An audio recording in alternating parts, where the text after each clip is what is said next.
ದೇವರು ಕಾಡ್ಗಿರ್ತಂಥದ್ದು ಅನ್ಸುತ್ತೆ. ಇರಲಿ, ನಾನು ಪ್ರಾರಂಭದ ಸುಮಾರು 35 ವರ್ಷದಿಂದಲೂ ಕೂಡ ಈ ನೆಟ್ವರ್ಕಲ್ಲಿ ಇದ್ದೀನಿ. ನಾನು ಬೇರೆ ಬೇರೆ ಹಂತದಲ್ಲಿ ಬೇರೆ ಬೇರೆ ಕಂಪನಿಗಳಲ್ಲಿ ಪ್ಲಾಟ್ಫಾರ್ಮಲ್ಲಿ ನಾನು ಕೆಲಸ ಮಾಡಿದ್ದೀನಿ. ಸಾಕಷ್ಟು ಅನುಭವವೂ ಇದೆ. ಪ್ರಪಂಚದಲ್ಲಿ ಏನಾದರೂ ಕೂಡ ಏನಾದರೂ ಜೀವನದಲ್ಲಿ ಸಾಧನೆ ಮಾಡಬೇಕು, ಒಬ್ಬ ಸಾಮಾನ್ಯ ವ್ಯಕ್ತಿ ಅಸಾಮಾನ್ಯ ಸ್ಥಿತಿಗೆ ಬೆಳಿಬೇಕಂತ ಹೇಳಿದರೆ ಅದು MLM ಮೂಲಕನೇ ಸಾಧ್ಯ. ಇಲ್ಲಾಂದರೆ ಸಾವಿರಾರು ಕೋಟಿ 100 ಕೋಟಿ ಬಂಡವಾಳ ಹಾಕಿ ದೊಡ್ಡ ದೊಡ್ಡ ವ್ಯಾಪಾರ ಉದ್ಯಮನ ಮಾಡಲಿಕ್ಕೆ ಸ್ಥಿತಿ ಎಲ್ಲರೂ ಇರೋದಿಲ್ಲ. ಆ ಸತ್ಯನ ನಾನು ಖಂಡಿತ ಕಂಡುಹಿಡ್ಕೊಂಡೆ. ಈ ವಯಸ್ಸಲ್ಲೂ ಕೂಡ ಇವ್ರಿಗೆ ಹುಚ್ಚಿಡಿದಿದೆ, 75 ವರ್ಷದಲ್ಲಿ ಊರು ಬಿಡ್ತಿರ್ತಾರೆ ಅಂತ ಬಹುಶಃ ನಿಮ್ಗೆ ಅನಿಸ್ಬೋದು. ಆದರೆ ನನಗೆ ನನ್ನ 2 ಮಕ್ಕಳಿದ್ದಾರೆ, 2 ಗಂಡು ಮಕ್ಕಳೇ. ಒಬ್ಬ ರೆವೆನ್ಯೂ ಇನ್ಸ್ಪೆಕ್ಟರ್ ಇದ್ದಾರೆ, ಇನ್ನೊಬ್ಬ ಇಂಜಿನಿಯರ್ ಇದ್ದಾರೆ, BM.Tech ಮಾಡಿ ಬೆಂಗಳೂರಿನಲ್ಲಿದ್ದಾನೆ. ನನಗೆ ಇದರಲ್ಲಿ ದುಡಿದು ಜೀವನ ಮಾಡಬೇಕು, ನನಗೆ ಪೆನ್ಷನ್ ಬರುತ್ತೆ, ತಿನ್ನಬೇಕು ಅಂತಲ್ಲ. ನನ್ನ ಉದ್ದೇಶ ಇರ್ತಕ್ಕಂಥದ್ದು ಸುಮಾರು 20-30 ವರ್ಷ ಸಾಕಷ್ಟು ಈ ಕ್ಷೇತ್ರದಲ್ಲಿ ಅನುಭವನ ನಾನು ತಗೊಂಡಿದ್ದೀನಿ. ಬಹಳ ಜನ ನೀಡಿರ್ತಕ್ಕಂಥವ್ರು ಸಮಾಜದಲ್ಲಿ ಬಹಳಷ್ಟು ಜನ ಇದ್ದಾರೆ. ನನಗೆ ಹಣದ ಅವಶ್ಯಕತೆ, ಜೀವನದಗೋಸ್ಕರ ದುಡಿಬೇಕು ಅಂತಕ್ಕಂಥ ಆ ಸನ್ನಿವೇಶ ಇಲ್ಲದಿದ್ರೂ ಕೂಡ ನಾನು ಕಲ್ತಿದ್ದು 10 ಜನಕ್ಕೆ 100 ಜನಕ್ಕೆ ಅದರಿಂದ ಉಪಯೋಗ ಆಗಬೇಕು. ತನ್ಮೂಲಕ ಅದು ಸಮಾಜಕ್ಕೆ ಸೇವೆ ಆಗುತ್ತೆ, ದೇಶಕ್ಕೆ ಸೇವೆ ಆಗುತ್ತೆ. ಈ ಮನೋಭಾವನೆ ಇಟ್ಕೊಂಡು ನಾನು ಈ ವಯಸ್ಸಲ್ಲೂ ಕೂಡ ಈ ಫೀಲ್ಡಲ್ಲಿ ಕ್ಷೇತ್ರದಲ್ಲಿ ಕೆಲಸ ಮಾಡ್ತಾ ಇದ್ದೆ. ಇತ್ತೀಚಿನ ದಿವಸಗಳಲ್ಲಿ ಮೊನ್ನೆ ಇನ್ನು ಬಹುಶಃ ನಾನು 1 ತಿಂಗಳಾಗಿರ್ಬೋದು ಈ ಪ್ಲಾಟ್ಫಾರ್ಮಿಗೆ ಬಂದು. ನಮ್ಮ ಗುರುಗಳಾದಂಥ ರಾಜಣ್ಣವರು, ರಿಟೈರ್ಡ್ ಹೆಡ್ ಮಾಸ್ಟರ್ ಅವರು, ನಾವು ಅವರು ಭಾಳ ಆತ್ಮೀಯರು, ಸುಮಾರು 20-25 ವರ್ಷದಿಂದ. ಅವರು ಇದಕ್ಕಿಂತ ಹಿಂದೆ ಅವರೊಟ್ಟಿಗೆ ಕೂಡಿ ಸೀಮಾ ರೋಟಿ ಬ್ಯಾಂಕ್ ಫೌಂಡೇಶನ್ ಅಂಥೇಳಿ ಅದು ಒಂದು NGO, ಆ ಪ್ಲಾಟ್ಫಾರ್ಮಲ್ಲಿ ಕೆಲಸ ಮಾಡಲಿಕ್ಕೆ ಪ್ರಾರಂಭ ಮಾಡಿದ್ವಿ. ಎಷ್ಟು ಸೀರಿಯಸ್ ಆಗಿ ನಾವು ಮಾಡಿದ್ವಿ ಅಂತ ಹೇಳಿದರೆ ನಮಗೆ 24x7 ನಮಗೆ ಸಾಕಾಗ್ತಿರಲಿಲ್ಲ, ಅಷ್ಟು ಸೀರಿಯಸ್ ಆಗಿ ಕೆಲಸ ಮಾಡಿದ್ವಿ. ಆದರೆ ಮ್ಯಾನೇಜ್ಮೆಂಟ್ ಕೆಲವು ನ್ಯೂನತೆಗಳಿಂದ, ತಪ್ಪುಗಳಿಂದ ನಾನು ಅದು ಯಾವುದೇ ಮ್ಯಾನೇಜ್ಮೆಂಟ್ ಆಗಲಿ, ನನ್ನ ಹುಟ್ಟು ಸ್ವಭಾವ, ನಾನು ನೌಕರಿ ಇದ್ದಾಗ ನಾನು ಡಿಫೆನ್ಸ್ ಸೇರಿದ ತಿಂಗಳಲ್ಲೇ ಒಂದು ಜನರಲ್ ಬಾಡಿ ಮೀಟಿಂಗ್ ಕರೆದಿದ್ರು. ಆ ಜನರಲ್ ಬಾಡಿ ಮೀಟಿಂಗಲ್ಲಿ ನಾನು ಇನ್ನೂ 1 ತಿಂಗಳಾಗಿದೆ ಜಾಬಿ ಸೇರಿ. ಅಲ್ಲಿ ಕೆಲವು ಮ್ಯಾನೇಜ್ಮೆಂಟ್ ಲೆವೆಲಲ್ಲಿ ಆಗ್ತಕ್ಕಂಥ ತಪ್ಪುಗಳನ್ನ ನಾನು ಇನ್ನೂ ಪ್ರೊಬೇಷನರಿ ಪೀರಿಯಡು, ನನಗೆ ಪ್ರೊಬೇಷನರಿ ಪೀರಿಯಡಲ್ಲಿ ಮ್ಯಾನೇಜ್ಮೆಂಟ್ ವಿರುದ್ಧ ಮಾತಾಡಬೇಕು ಅಂತಕ್ಕಂಥ ವಿಚಾರ ಗೊತ್ತಿದ್ರೂ ಕೂಡ ಅದು ಸಹಿಸಕ್ಕಾಗದಲ್ಲೇ ದೊಡ್ಡ ಆರ್ಭಟ ಮಾಡಿಬಿಟ್ಟೆ ಕಾರ್ಯಕ್ರಮದಲ್ಲಿ. 2 ದಿವಸಗಳ ನಾನು ಜನರಲ್ ಸೆಕ್ರೆಟರಿ ಮಾಡಿಬಿಟ್ಟು ಇನ್ನು ಪ್ರೊಬೇಷನರಿ ಪೀರಿಯಡ್ನಲ್ಲಿ. ಆವಾಗ ಜಾಯಿನ್ ಆದನು. ನಾನು ರಿಟೈರ್ಡ್ ಆಗೋವರೆಗೂ ಕೂಡ ಟ್ರೇಡ್ ಯೂನಿಯನ್ ಮೂವ್ಮೆಂಟಲ್ಲೇ ಬಂದಂಥ ನಾನು 20 ವರ್ಷ ನಿರಂತರವಾಗಿ ನಾನು ಅಧ್ಯಕ್ಷ ಆಗಿದ್ದೆ. ನಾನು ಇದನ್ನ ಯಾಕೆ ಹೇಳ್ತಾ ಇದ್ದೇನೆ ಅಂದರೆ, ಅದು ಯಾವುದೇ ಮ್ಯಾನೇಜ್ಮೆಂಟ್ ಆಗಿರಲಿ, ತಪ್ಪುಗಳಾದರೆ, ಇಲ್ಲಿ ಕಷ್ಟಪಡೋವಂಥವ್ರಿಗೆ ಅನ್ಯಾಯ ಆದರೆ ಬಿಲ್ಕುಲ್ ಅದನ್ನು ಸಹಿಸತಕ್ಕಂಥ ಪ್ರವೃತ್ತಿನೇ ಇಲ್ಲ ನಮಗೆ. ನಾವು ಯಾವತ್ತೂ ನೊಂದರ ಪರವಾಗಿ ನಿಂತು ಹೋರಾಟ ಮಾಡುವಂಥದ್ದೇ. ಹೀಗಾಗಿ ಆ ಮ್ಯಾನೇಜ್ಮೆಂಟ್ಗಳ ನ್ಯೂನತೆಗಳು, ತಪ್ಪುಗಳು ನಮಗೆ ಸಹಿಸಕ್ಕಾಗಲಿಲ್ಲ, ಅದನ್ನು ಡ್ರಾಪ್ ಮಾಡಿಬಿಟ್ವಿ. ಡ್ರಾಪ್ ಮಾಡಿದ ಮೇಲೆ ಇತ್ತೀಚೆಗೆ ಕ್ಯೂರ್ಸೆಲ್ ಅಂತೇಳಿ ಒಂದು ಸಿಂಗಾಪುರದಿಂದ ಬರ್ತಕ್ಕಂಥ ಒಂದು ಸಿಂಗಲ್ ಪ್ರಾಡಕ್ಟ್ ಪ್ಲಾಟ್ಫಾರ್ಮಲ್ಲಿ ಹೆಲ್ತ್ ಪ್ರಾಡಕ್ಟ್, ಅದು ಭಾಳ ಸೀರಿಯಸ್ ಆಗಿ ಮಾಡ್ತಾ ಇದ್ವಿ ಅದರಲ್ಲಿ ಕೂಡ. ಮತ್ತು ರಾಜಣ್ಣವರು ಭಾಳಷ್ಟು ಫೋನ್ ಮಾಡಿದರು, ಇದೊಂದು ಜೀವನ್ದಾನ್ ಒಂದು NGO ಇದೆ, ತುಂಬ ಚೆನ್ನಾಗಿದೆ, ಈ ಹಿಂದೆ ನಾವು ಏನು ಮಾಡಿದ್ದೀವಿ ಆ ಥರ ಅಲ್ಲ, ಇದು ಡಿಫ್ರೆಂಟ್ ಆಗಿದೆ, ಅಟ್ಲೀಸ್ಟ್ ವಿಚಾರ ತಿಳ್ಕೊಳ್ಳಿ. ಅವ್ರು ಯಾವಾಗಲೂ ಕೂಡ ನಾವು ಜಂಗಮರು ಸ್ವಾಮಿಯರು, ನಾವು ಹಾಗಾಗಿ ಗುರುಗಳೇ ಅಂತ ಹೇಳಿದಲ್ಲೇ ಮಾತಾಡೋದಿಲ್ಲ. ಅವರು ಹೇಳಿದ್ರೆ ನಾನು ಸುಮಾರು 1 ವಾರಗಟ್ಟಲೆ 15 ಗಂಟೆ ತಪ್ಪಿಸ್ಕೊಂಡು ಅಡ್ಡಾಡಿದೆ ಅವರಿಗೆ. ಒಂದು ಫೈನ್ ಡೇ ನಾನು ಮನೆಯಲ್ಲಿದ್ದೆ, ಪೂಜೆಗೆ ಸ್ನಾನ ಮಾಡಿ ಪೂಜೆ ಕೂತ್ಕೋಬೇಕು. ಅಷ್ಟರಲ್ಲಿ ನಮ್ಮ ಗಂಗಾಧರ ಅಂತಿದ್ದಾರೆ, ಲಕ್ಷ್ಮೀನವರ ಜೊತೆಯಲ್ಲಿ ಫೀಲ್ಡ್ ಜಾಸ್ತಿ ಬರ್ತಿರ್ತಾರೆ, ಸಿರಾದವರು. ಅವರು ನನಗೆ ಸುಮಾರು ವರ್ಷದಿಂದಲೂ ಸ್ನೇಹಿತರು.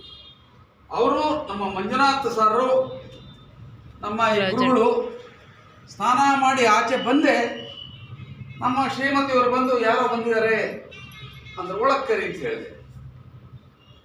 ನಾನು ಸ್ನಾನದ ಮನೆಯಿಂದ ಆಚೆ ಬಂದು ನೋಡಿದ ಬಗ್ಗೆ ನೋಡಿದ್ರೆ ಇವರು ಇಲ್ಲಿ ತಲೆ ಸಿಹಾಕೊಂಡ್ಬಿಟ್ಟೆ. ಆವಾಗ ಕೂತು ಸ್ನಾನ ಮಡಿ ಹಾಕೊಂಡೆ ಕೂತ್ಕೊಂಡು 12 ಗಂಟೆಯಿಂದ ಮಧ್ಯಾಹ್ನ 3 ಗಂಟೆವರೆಗೆ ನನ್ನ ಹತ್ರ ಮಾತಾಡಿದ್ದಾರೆ ನಿರಂತರವಾಗಿ. ಆನಂತರ ನನಗೆ ಅನ್ನಿಸ್ತು ಇದು ತುಂಬಾ ಡಿಫ್ರೆಂಟ್ ಆಗಿದೆ. ನಾನು ಆಲೋಚನೆ ಮಾಡಿದ ರೀತಿಯಲ್ಲಿ ಇಲ್ಲ, ಎಲ್ಲದನ್ನು ಕೆಟ್ಟದು ಅಂತಾನೆ ಹೇಳಕ್ಕಾಗೋದಿಲ್ಲ. ನಾವು ವಿಚಾರ ತಿಳ್ಕೊಳದಲ್ಲೇ ನಾವು ಬೇರೆ ಬೇರೆ ರೀತಿಯಲ್ಲಿ ಭಾವಿಸ್ತೀವಿ ಅಂಥೇಳಿ ಅವತ್ತು ಆಯಿತು ಅಂಥೇಳಿ ಸೈನ್ ಹಾಕಿಕೊಟ್ಟು ಅವತ್ತು ಜಾಯಿನ್ ಮಾಡಿದೆ. ಜಾಯಿನಿಂಗ್ ತಗೊಂಡು ಅಲ್ಲಿಂದ ಇನ್ನೂ ಟೀಮ್ ಜಾಸ್ತಿ ಆಗಿಲ್ಲ, ಬೇರೆ ಬೇರೆ ಕಾರಣ. ಈಗ ಒಂದು ವಾರ ಇಂಟರ್ನೆಸ್ ತಂದು ಕೂಡ ನನಗೆ ಹೆಲ್ತ್ ಸರಿ ಇರಲಿಲ್ಲ, ಹೆಚ್ಚು ಓಡಾಡಿ ಶೀತ ವೈರಲ್ ಫೀವರ್ ಥರ ಆಗಿ ನೆನ್ನೆ ನಾನು ಆಚೆ ಬಂದಿರೋದು 1 ವಾರದಿಂದ. ಇವೇನು ಜೀವನ್ದಾನ್ ಇವತ್ತು UMC ಫೌಂಡೇಶನ್ ಮೂಲಕ ನಾವು ಇವತ್ತೇನು ತೊಡಸ್ತಾ ಇದ್ವಿ, ನಾನು ಎಲ್ಲೋದ್ರೂ ಕೂಡ ಲಕ್ಷ್ಮೀ ಮೇಡಮ್ ಅವ್ರದ್ದು ಉದಾಹರಣೆ ಕೊಡ್ತಾ ಇರ್ತೇನೆ. ಅವರು ಬಹಳಷ್ಟು ಏನು ನಾವು ದೊಡ್ಡ ವಿದ್ಯಾವಂತರು ಅಂತ ಹೇಳ್ತಾರೆ, ಅವ್ರ ಸಮಾಜಕ್ಕೆ ಏನು ಮಾಡೋಕ್ಕಾಗೋದಿಲ್ಲ. ಅವರು ಆ ಮೇಡಮ್ ಅವರು ಇವತ್ತು ಅವರು ಸಂಸಾರದಿರಾಗೂ ಕೂಡ ಇವತ್ತು ಬೆಳಗಿಂದ ಸಂಜೆವರೆಗೆ ಎಷ್ಟು ಮನೆಯಲ್ಲಿ ಫ್ಯಾಮಿಲಿ ಎಲ್ಲ ನೋಡಿಕೊಂಡು ಮೇಂಟೈನ್ ಮಾಡ್ಕೊಂಡು ಹೊರಗೆ ಬಂದು ಫೀಲ್ಡಿಗೆ ಕೆಲಸ ಮಾಡಿ ಅವರ ಶ್ರಮ ಪಡ್ತಾ ಇರೋದು ಭಾಳಷ್ಟು ಜನಕ್ಕೆ ನಾನು ಅವ್ರಿಗೆ ಉದಾಹರಣೆ ಕೊಡ್ತಾ ಇರ್ತೀನಿ.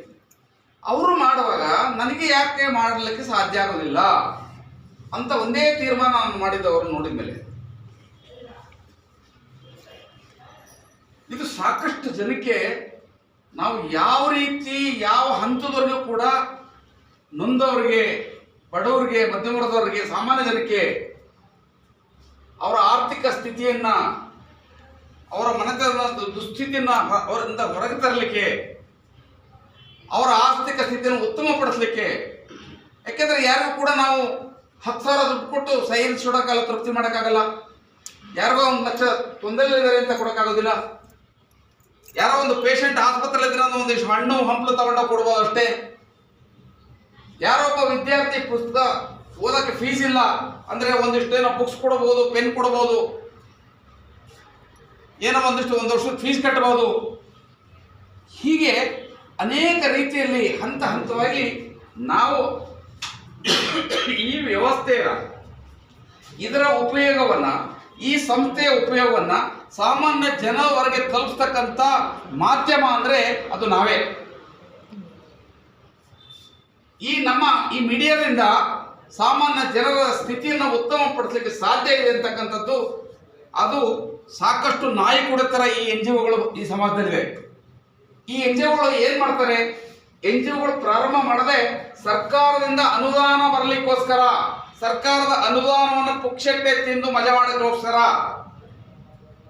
ಆದರೆ ಈ ಸಂದರ್ಭದಲ್ಲಿ ಈ ಸಂಸ್ಥೆಯ ಪ್ರಾರಂಭ ಮಾಡೋ ಸಂಸ್ಥಾಪಕರಿಗೆ ನಾನು ಇವತ್ತು ಸಲ್ಯೂಟ್ ಹೊಡೆಯಕ್ಕೆ ಇಷ್ಟಪಡ್ತೇನೆ. ಯಾಕೆಂದ್ರೆ ಅಂತ ಅತ್ಯುತ್ತಮವಾದ ಈ ಸಂಸ್ಥೆಯನ್ನು ಪ್ರಾರಂಭ ಮಾಡಿದರೆ ಇದರಲ್ಲಿ ನಾನು ಸ್ಟಡಿ ಮಾಡಿದ ಪ್ರಕಾರ ಯಾವುದೇ ಒಂದು ಸಣ್ಣ ಲೋಪನೂ ಕೂಡ, ಯಾವ್ಯಾವ ಹಂತದಲ್ಲಿ ಏನೇನು ನ್ಯೂನತೆಗಳಿದೆ, ಲೋಪಗಳಿದೆ, ಅದನ್ನು ಆಯಾ ಹಂತದಲ್ಲಿ ಸರಿಪಡಿಸ್ತಾ ಹೋಗಿದ್ದಾರೆ. ಇಲ್ಲಿಂದ ಎಲ್ಲಿವರೆಗೂ ಕೂಡ ಪ್ರತಿಯೊಬ್ಬರಿಗೂ ಏನೇನು ತಲುಪಬೇಕೋ ಈ ಸಂಸ್ಥೆಯ ಮೂಲಕ ತಲುಪಿಸ್ತಕ್ಕಂಥ ಅನುಕೂಲತೆಗಳನ್ನು ಕಲ್ಪಿಸಿಕೊಟ್ಟಿದ್ದಾರೆ. ಇದೆಲ್ಲ ಆಲೋಚನೆ ಮಾಡಿ ನಾನು ಈ ಸಂಸ್ಥೆಯಲ್ಲಿ ಜಾಯಿನ್ ಆಗಿ ನಾನು ಕೆಲಸ ಪ್ರಾರಂಭ ಮಾಡಿದ್ದೀನಿ. ಇದ್ರ ಬಗ್ಗೆ ನನ್ನಂಥ ಹಳೆಯ ಎಲ್ಲ ಸೀನಿಯರ್ಸ್ ನೀವೆಲ್ಲ ಇದ್ದೀರಿ, ಜಿಲ್ಲಾ ಕೋಆರ್ಡಿನೇಟರ್ಸ್ ಇದ್ದೀರಿ, ರಾಜ್ಯ ಕೋಆರ್ಡಿನೇಟರ್ಸ್ ಇದ್ದೀರಿ, ನ್ಯಾಷನಲ್ ಕೋಆರ್ಡಿನೇಟರ್ಸ್ ನಮ್ಮ ಮಂಜುನಾಥ್ ಸರ್. ಯಾಕೆಂದರೆ ಅವರು ಒಂದೆರಡು ಸರಿ ನನಗೆ ಇತ್ತೀಚಿನ ಕಾರ್ಯಕ್ರಮದ ಎಲ್ಲೋ ಮೀಟಿಂಗ್ಗಳಲ್ಲಿ ಭೇಟಿಯಾಗಿ ಪರಿಚಯ ಆಗಿ ಅನಂತರ ಇವತ್ತು ಅವರ ಅನುಭವ, ಅವರ ಸಾಧನೆ ಎಲ್ಲದನ್ನು ಕೂಡ ನಾನು ಮನವರಿಕೆ ಆಯಿತು. ಅದರಿಂದ ಹೆಚ್ಚು ಈಗಾಗಲೇ ಸಮಯ ಆಗೋಗಿದೆ, ಹೆಚ್ಚು ಮಾತಾಡಲಿಕ್ಕೆ ಬೇಕಾದಷ್ಟು ಮಾತಾಡ್ಬೋದು. ಆದರೆ ಇದ್ರ ಮೂಲಕ ನಾವು ಏನೆಲ್ಲ ಸಾಧನೆಯನ್ನು ಮಾಡಲಿಕ್ಕೆ ಸಾಧ್ಯ ಇದೆ. ಸಾಧನೆ ಅಂತಕ್ಕಂಥದ್ದು ಸಾಧಕನ ಸೊತ್ತೇ ಹೊರತು ಸೋಮಾರಿಯ ಸೊತ್ತಲ್ಲ. ಇದನ್ನ ನಾವು ಅರ್ಥ ಮಾಡಬೇಕು. ಯಾರಿಗೂ ಕೂಡ ಸಾಧನೆ ಸುಮ್ಮನೆ ಕೂತ್ರೆ ಬರೋದಿಲ್ಲ. ಶ್ರದ್ಧೆ, ಪ್ರಾಮಾಣಿಕತೆ, ಪರಿಶ್ರಮ ಈ ಮೂರನ್ನು ಕೂಡ ಜೀವನದಲ್ಲಿ ನಾವು ಮೈಗೂಡಿಸ್ಕೊಂಡಿದ್ದೆ ಆದರೆ ಸಾಧನೆಯ ಉತ್ತುಂಗಕ್ಕೆ ಹೋಗಲಿಕ್ಕೆ ನಮಗೆ ಸಾಧ್ಯತೆ ಇದೆ. ಅದಕ್ಕೆ ನಮಗೆ ಬೇಕಾಗಿರ್ತಕ್ಕಂಥದ್ದೇನು? ನಮಗೊಂದು ಸರಿಯಾದ ಪ್ಲಾಟ್ಫಾರ್ಮ್ ಬೇಕು. ಅಂತ ಉತ್ತಮವಾದ ಪ್ಲಾಟ್ಫಾರ್ಮ್ ಇವತ್ತು ನಿಮ್ಮೆಲ್ಲರಿಗೂ ಕೂಡ ಸಿಕ್ಕಿದೆ. ಈ ಪ್ಲಾಟ್ಫಾರ್ಮನ್ನು ಸದುಪಯೋಗ ಮಾಡಿಕೊಂಡು ನಾವು ಅನುಕೂಲ ಮಾಡ್ಕೊಳೋದಲ್ಲದೆ ನೂರಾರು ಜನಕ್ಕೆ, ಸಾವಿರಾರು ಜನಕ್ಕೆ ಇದರಿಂದ ನಾವು ಉಪಯೋಗ ಮಾಡಿಕೊಡ್ತಕ್ಕಂಥ ಅವಕಾಶ ಇಲ್ಲಿ ಈ ಸಂಸ್ಥೆಯವರು ಕಲ್ಪಿಸಿಕೊಟ್ಟಿದ್ದಾರೆ. ಅದಕ್ಕೆ ಹೇಳ್ತಾರೆ live and let live policy. ನಾವು ಬದುಕಬೇಕು, ಬೇರೆಯವ್ರನ್ನೂ ಕೂಡ ಬದುಕಕ್ಕೆ ಅವಕಾಶ ಮಾಡಿಕೊಡ್ಬೇಕು ಅಂತ ಒಂದು ಸಿದ್ಧಾಂತದ ಮೂಲಕ ಎಲ್ಲರೂ ಕೆಲಸ ಮಾಡಿ ಸಂಸ್ಥೆಗೆ ಉತ್ತಮವಾದ ಭವಿಷ್ಯವನ್ನು ನಾವು ಕೂಡ ಬೇರೆ ರಾಜ್ಯಗಳವರು ಏನು ಮಾಡ್ತಾರೆ ಅದೇ ಥರ ನಾವು ಕೂಡ ಒಂದು ಅಳಿಲು ಸೇವೆ ನಮ್ಮಿಂದ ಈ ಸಂಸ್ಥೆಗೆ ಆಗಲಿ ಅಂತಕ್ಕಂಥ ಮಾತಾಡ್ತಾ ಇವತ್ತಿನ ಈ ಒಂದು ತುಂಬ ಅಪರೂಪವಾದಂಥ ಈ ಗಣಪತಿ ವಿಘ್ನೇಶ್ವರ ಇವತ್ತು ಪ್ರಥಮವಾಗಿ ಇವತ್ತು ಆಫೀಸ್ ಉದ್ಘಾಟನೆ ಕೂಡ ಇವತ್ತು ಆಗಿದೆ. ವಿಘ್ನೇಶ್ವರ ನಿರ್ವಿಘ್ನವಾಗಿ ಎಲ್ಲರೂ ಕೂಡ ಯಾವುದೇ ಫೀಲ್ಡಲ್ಲಿ ಕ್ಷೇತ್ರದಲ್ಲಿ ಹೋಗಿ ಎಲ್ಲರಿಗೂ ಯಶಸ್ಸನ್ನು ಕರುಣಿಸಿ ಈ ಆಫೀಸು ಈ ಸಣ್ಣ ಮಟ್ಟದಲ್ಲಿ ಇರ್ತಕ್ಕಂಥದ್ದು ರಾಜ್ಯ ಮಟ್ಟದಲ್ಲಿ ದೊಡ್ಡ ಆಫೀಸ್ ಆಗಿ ಈ ಕರ್ನಾಟಕ ರಾಜ್ಯದಾದ್ಯಂತ ಮೂಲ ಮೂಲೆಯಲ್ಲಿ ಈ ಸಂಸ್ಥೆ ಹೆಸರು ಪ್ರಶಸ್ತಿ ಇರ್ತಕ್ಕಂಥದ್ದು ಆಶಿಸ್ತ ದೇವರಲ್ಲಿ ಪ್ರಾರ್ಥನೆ ಮಾಡ್ತಾ ನನಗೆ ನನ್ನ ಪ್ರಾಸ್ತಾವಿಕ ಭಾಷಣ, ನನ್ನ ಅನುಭವನ ಹಂಚಿಕೊಳ್ಳಲಿಕ್ಕೆ ಮಾತಾಡಲಿಕ್ಕೆ ಅವಕಾಶ ಮಾಡಿಕೊಟ್ಟಂಥ ತಮ್ಮೆಲ್ಲರಿಗೂ ಅಂತ ನನ್ನ ಮಾತು.